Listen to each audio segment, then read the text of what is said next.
রায়চৌধুরী বাড়িতে নেমে এসেছে একের পর এক ঝড়। রাহুলের অজান্তেই পিসি ঠাম্মা নিয়ে নিলেন বড় সিদ্ধান্ত। অন্যদিকে ভয়ে পালাতে বাধ্য হচ্ছে তিতলি, আর এদিকে জীবন মৃত্যুর লড়াইয়ে লড়ছে পিসি ঠাম্মা। কি ঘটতে চলেছে এবার? সবকিছু কি আরও খারাপের দিকে যাচ্ছে? চলুন দেখে নেওয়া যাক। রাহুলের অজান্তেই রায়চৌধুরী বাড়ি থেকে রাহিকে তাড়িয়ে দেওয়ার সিদ্ধান্ত নেয় পিসি ঠাম্মা। এদিকে তিতলি তাড়াহুড়ো করে বাড়ি থেকে বেরিয়ে পড়ে, মনে মনে ভাবে কেউ যেন তাকে দেখে না ফেলে। চুপচাপ এখান থেকে চলে যেতে হবে।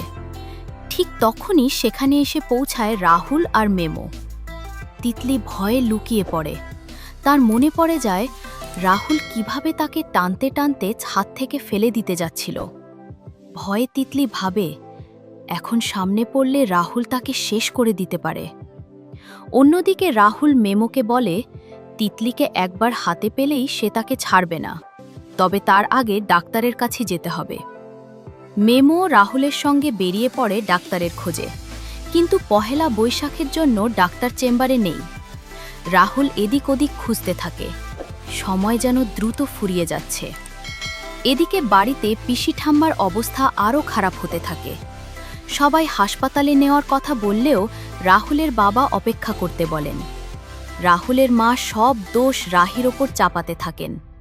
তিনি বলেন এতদিন যাকে লক্ষ্মী ভাবা হচ্ছিল সে আসলে অলক্ষ্মী।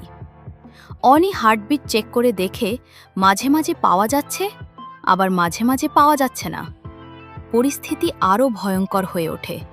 সবাই চিন্তায় পড়ে যায়।